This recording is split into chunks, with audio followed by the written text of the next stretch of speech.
एक आदमी शादी किया, हो शादी करने के बाद आया, बीवी को सामने बैठाया तो बीवी से बोला कि अच्छा ये बताओ तुमको बेटा पसंद है कि बेटी पसंद है?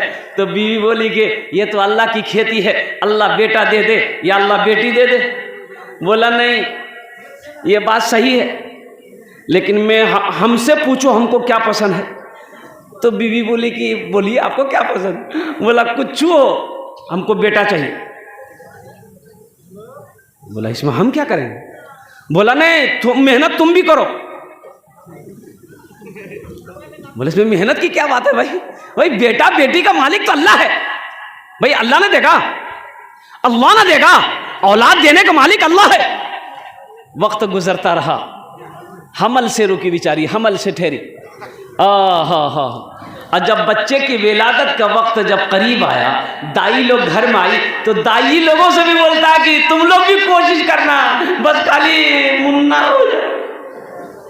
अल्लाह का करना ऐसा हुआ कि बच्चे की जब पैदाइश हुई तो बेटी आई, सुभान अल्लाह, बेटी पैदा हुई। अब ये खबर जब इसको इन्होंने सुना कि बेटी पैदा हुई है, उस की तरफ से माशाल्लाह, किन की तरफ से? महिला, माशाल्लाह, नारे तकबीर। देखिए हमारी माँ बहनों की तरफ से ये आदत तोहफा आया है मदरसे के लिए। अल्लाह इस बहन के इस ताउन को कबूल फरमाए, आमीन बोले अल्हम्दुलिल्लाह। माशाल्लाह भाई बेटी पैदा हुई, अब बेटी की शक्ल को देखने को तैयार नहीं, बेटी को गोद में लेने को तैयार नहीं। लोगों ने समझाया बुझाया, समझ बुझ गया, मान गया। फिर कुछ वक्त गुजरा, फिर बीवी हमल से रुकी। तब बीवी को सामने बैठा के समझाता है कि पहली मर्तबा हम तुमको माफ कर दिए, अब की बार तो बेटा ही होना चाहिए, अगर बेटी हुई तो हम दिल्ली भाग जाएंगे। तो बीवी बोली कैसा काहे करते हैं आप, ऐसा क्यों सोचते हैं आप? बेटा और बेटी देना ये मेरे अल्लाह का काम है, ना इसमें आपका काम है, ना इसमें मेरा कोई काम है। और अल्लाह का करना ऐसा हुआ कि जब दूसरी बच्ची की बच्चे की विलादत हुई तो बेटी की शक्ल में, और हकीकत में बेटी की शक्ल में भी घर छोड़ के भाग गई। ढूंढ ढूंढ ढूंढ ढूंढ 4-5 दिन के बाद इसको पकड़ के आदमी लेके आया, समझाया बुझाया, समझाया बुझाया, और कुर्बान जाइए मान गया। अब अल्लाह का करना वक्त गुजरता रहा, तीसरे बच्चे का हमल रुका। अब तीसरा बच्चा जब पेट में रुका तो बीवी को बोला बस समझ लो अब फाइनल है, अब की बार अगर बेटा नहीं हुआ तो हम गाड़ी पकड़ेंगे, डायरेक्ट दिल्ली जाएंगे, तुम्हारे पास कभी नहीं आएंगे। बीवी लाख समझाती लेकिन मानने को तैयार नहीं, और हकीकत हुआ तीसरी जब बच्ची पैदा हुई तो दिल्ली भाग गया। ये दिल्ली भागा, इधर नहीं रुका, दिल्ली भागा। अब वो 1-2 महीना हुआ दिल्ली में तो कुर्बान जाओ, एक रोज सपना देखा। अच्छा सपना जाने ना अपना रहा, हाँ सपना देखा, ख्वाब देखा क्या कि हशर का मैदान बपा है, अफरा तफरी का आलम है, लोग भाग रहे हैं, कोई इधर जा रहा कोई उधर जा रहा है। इसी में से देखते हैं कुछ फरिश्ते आए हैं, इसके हाथ को पकड़ा, बोला यही है, यही यही है, यही है, यही है, ले चलो इसको, ले चलो, खींच के ले चलो, इसे खींच के ले चलो। ओ हो, ये 2-3 फरिश्ते इसको पकड़े, बाजुओं को पकड़े, खींच के ले गए। देखता है कि जहन्नम की खाई है, एक दरवाजा है, वो दरवाजे पे एक बच्ची खड़ी है, एक बच्ची खड़ी है। तो अल्लाह के फरिश्ते कहते हैं बच्चा हट जा। वो बच्ची कहती है आप इधर कहां लेके जा रहे हो मेरे बाप को, ये मेरा बाप है, इसके हाथ को छोड़ दो। उसकी बड़ी बेटी थी, ये मेरा बाप है, आप इसे कहां लेकर जा रहे हो? काके नहीं इसे जहन्नम की खाई में डालेंगे, काके नहीं हम इधर दरवाजा नहीं छोड़ेंगे। अब तो फरिश्तों ने कहा अच्छा ठीक है, इधर से नहीं गिराने दोगी, एक दरवाजा और है उधर से गिरा देंगे। दूसरे दरवाजे पे लेके आया तो देखा कि वो दूसरी बेटी बैठी है, बोला इधर से भी हम अपने अब्बे को गड्ढे में गिराने नहीं देंगे। बोले फरिश्तों ने कहा अच्छा तीसरा दरवाजा है, तीसरे दरवाजे में लेके गया तो जो बच्ची पैदा हुई थी वो वहां रुकावट बन गई कि इधर से भी हम अपने बाप को जहन्नम की खाई में गिराने नहीं देंगे। तो फरिश्तों ने कहा कि अच्छा ठीक है, एक दरवाजा बचा हुआ है, उस दरवाजे से तेरे बाप को जहन्नम की खाई में गिराएंगे। वो चौथा दरवाजा ले गया और जहन्नम की खाई में वो गिरा। तो अब वो जो गिरा तो वो चीख करके सपने से वो उठा, बिस्तर से उठा, चीख डर के मारे पूरा बदन पसीना पसीना हो गया, जबान से बोली नहीं निकल रही थी। कुर्बान जाओ, कब सुबह हो, कब सुबह हो। सुबह हुई, टिकट बनाया, ट्रेन में चढ़ा, भाग के घर आया, बीवी के हाथ को पकड़ा, बोला बीवी हमको चौथी बेटी चाहिए। बोला रे बाबा इसको कहोगे? बोला काहे चौथी बेटी चाहिए आपको? बोला कि बीवी ये बहुत लंबी कहानी है, अगर मेरी चौथी बेटी होती तो जहन्नम की खाई में हम नहीं गिरते। तो मुअज़्ज़ज़ सामने किराम, अब बेटियों का मकाम क्या है? अभी तो आलम यह है, अल्लाह अकबर कबीरा, लोग बेटियों से मोहब्बत कम करते हैं, बाज लोग बेटों से बहुत मोहब्बत करते हैं। हम ये नहीं कहते कि आप बेटों से मोहब्बत नहीं कीजिए, भाई बेटे से मोहब्बत कर रहे हैं तो बेटी से भी मोहब्बत कीजिए। जितना बेटा को चाहते हैं उतनी बेटी को भी चाहिए, जितनी मोहब्बत बेटा से करते हैं उतनी मोहब्बत बेटी से भी कीजिए। लेकिन यहाँ देखा जाता है जिसके पास 4 बेटी है, 4 बेटी हो गई, परेशान हो गया, बोला हजरत बस दुआ कर दीजिए मुन्ना हो जाए। दुआ कर देंगे, अच्छा मुन्ना हो गया, अब मुन्ना हो गया क्या? गया बाजार जाता है, चौक पर गया है, और जब बाजार गया है, अब 4 बेटी है, ये को मुन्ना है, तो आप चारों बेटी के लिए आप पापड़, पापड़ मिलता है इधर? मिलता है। क्या टका पॉकेट है? 1 टका पॉकेट, 1 रुपया में 1 पीस, एक पॉकेट पापड़ ले लिया, 1 ठो रसगुल्ला लिया 10 टका, रसगुल्ला जेब में छुपा के लाया, पापड़ लाया, जैसी आंगन के अंदर दाखिल हुआ, बेटी सब दौड़ी, बेटा भी दो, बेटी सब दौड़ी, अब बाबा क्या लाया? अब्बा ला, पापड़ का डिब्बा निकाला, ले एक तिल जो निकाला रसगुल्ला, बेटा मुन्ना कुयांजी रही, निकाला रसगुल्ला, अब बेटा को खिला रहा है, बेटा का रसगुल्ला का। हम ये नहीं कहते कि आप बेटों से मोहब्बत ना करो, लेकिन एक बात याद रखना मेरे भाइयों, मेरे नौजवानों, माँ बाप से जितनी मोहब्बत बेटी करती है उतनी मोहब्बत बेटा नहीं करता।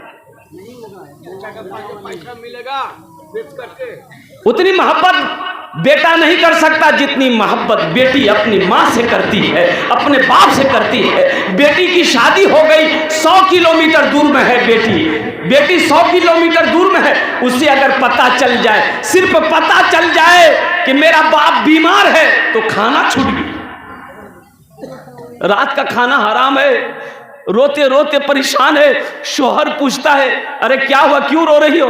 कि अब्बा की तबीयत खराब है, अब्बा बीमार हो गए हैं, मुझे अब इजाजत दे दो, मैं कल सुबह ही जितनी जल्दी हो सके मैं अपने बाप के चेहरे को देखूंगी। कुर्बान जाओ, बेटी के हल्के के नीचे उस वक्त तक खाना नहीं जाता है जब तक अपनी नजरों से अपने माँ बाप के चेहरे को ना देखे। बच्चों तुम क्या समझोगे, माँ बाप का मकाम क्या है? इसलिए अपनी बेटियों से मोहब्बत करो। हातिम ताई की बेटी कैद होकर मदीना आई, हातिम ताई की बेटी कैद होकर मदीना आई, ईमान नहीं लाई थी, मुसलमान नहीं हुई थी, कलमा नहीं पढ़ी थी, सर में कपड़ा नहीं था। अल्लाह के नबी ने अपने काली कमली को उतारा, चादर को उतारा कंधे से, एक सहाबी को दिया, जाओ उस बेटी के सर पे रख दो, उस बेटी के सर पे रख दो। अल्लाह के नबी ने इरशाद फरमाया, बेटी किसी की भी हो, बेटी बेटी होती है, बेटी किसी की भी हो, बेटी बेटी होती है।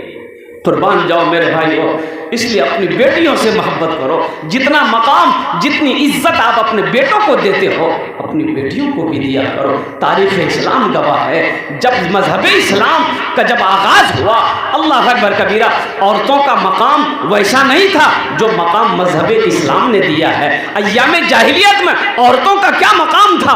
कुर्बान जाओ, बाजारों में बिकती थी, बेची जाती थी, लोग खरीदो फरोख्त करते थे, पाँव के तलवों के नीचे रखते थे औरतों को, औरतों कोई इज्जत नहीं थी। इमामुल अंबिया जनाब मोहम्मद रसूलुल्लाह सल्लल्लाहु अलैहि वसल्लम को अल्लाह ने नबी बरहक बनाकर भेजा। ऐलान फरमाया कि लोगों, जितना मकाम मर्दों का है उतना मकाम औरतों का भी है। तो इंशाअल्लाह मेरे भाइयों, जितनी मोहब्बत बेटों से करेंगे उतनी मोहब्बत बेटी से करेंगे इंशाल्लाह। भाई करेंगे, कितने लोग करेंगे, जरा हाथ उठाओ इंशाल्लाह। अच्छा, पहले के बादशाह भी हुआ करते थे, अंधेर नगरी चौपट राजा, टकासेर सोना टकासेर खाजा। सुने? अब भाई सुने हैं? सुने? अरे वाह, इस दिन पढ़ा लिखा बच्चा सब आगे बैठा हुआ है। ओहो, हाँ अभी अब समझ जाएंगे, अभी और समझ जाएंगे। एक गुरु एक चेला बाजार में पहुंचा तो देखा क्या कि 1 रुपए किलो सोना भी मिल रहा है, 1 रुपए किलो खाजा भी मिल रहा। अच्छा, अपना खाजा जाने ना, खाने वाला खाने, मिठाई होती है, खाजा बोलते हैं उसको। तो देखा 1 रुपए किलो मिठाई है, 1 रुपए किलो सोना है। तो चेले ने गुरु से कहा कि गुरु, बात समझ में नहीं आ रही है, यहाँ का निजाम कैसा है, यहाँ का कानून कैसा है, यहाँ तो सामान बहुत सस्ता है। तो गुरु ने कहा कि बेटा भाग ले यहाँ से, यहाँ का पोजीशन ठीक नहीं है। चेला ने कहा कि गुरु बड़ा अच्छा मजा है, यहाँ पर तो रह करके हम सेहत बना लेंगे। गुरु ने कहा भाग यहाँ से, यहाँ के हालात ठीक नहीं। बोला कि नहीं, हम नहीं जाएंगे, आप जाइए। यहाँ 1-1 रुपए किलो सब है, खूब खा के मोटा होंगे हम, पतला बहुत है। गुरु समझाया, बात समझ में नहीं आई, गुरु चला गया, चेला रह गया। कुछ महीनों के बाद ये चेला खा पी के खूब मोटा हो गया, इतना मोटा हो गया कि चल नहीं पाता था। बादशाह के यहाँ चोरी हो गई। बादशाह ने एक फांसी का फंदा बनाया, बोला वो चोर को पकड़ के ले आओ, जिसके गले में ये फंदा आ जाएगा हम समझ जाएंगे वही चोर है। अब वजीर लोग पकड़ के आदमी को लेते आता था, किसी के गले में फंदा आता ही नहीं था, फिट नहीं होता था। ये भी नजर पड़ गया बाजार में मोटा आदमी घूम रहा, इसको पकड़ के लाए, चल भागो। इसको जब फांसी का फंदा पहनाया एकदम फिट हो गया, बोला यही चोर है, खा के मोटा हुआ है ये। अब तो बेचारा रोने का हालत इसकी खराब कि अब मैं कहाँ फंस गया। मेरे गुरुजी कहे थे कि बेटा यहाँ के हालात ठीक नहीं है, भाग जाओ। हम गुरु की बात मान लेते तो आज हम फांसी में ना चाहते। तो उससे पूछा गया कि तुम्हारी आखिरी ख्वाहिश क्या है? अरे मरने वालों से आखिरी ख्वाहिश पूछी जाती है, तुम्हारी आखिरी ख्वाहिश क्या है? तो चेला बोला कि हुजूर हमारी आखिरी ख्वाहिश यही है कि हम एक बार अपने गुरु से मिलना चाहते हैं, मेरे गुरु को बुला दीजिए, उसके कान में कुछ कहना चाहते हैं। गुरु को ढूंढा गया, पकड़ के लाया। अब ये चेला कान में बोला कि गुरु हम फंस गए, अब बचा लीजिए आप। तो गुरु बोला कि ठीक है, तुम चुपचाप रहो, हम जो करते हैं तुम कुछ मत बोलो। तो गुरु बोला बादशाह को कि हुजूर, राजा को बोला कि हुजूर ये फांसी का फंदा इसके गले में नहीं, मेरे गले में पहनाइए। तो राजा बोला कि काहे?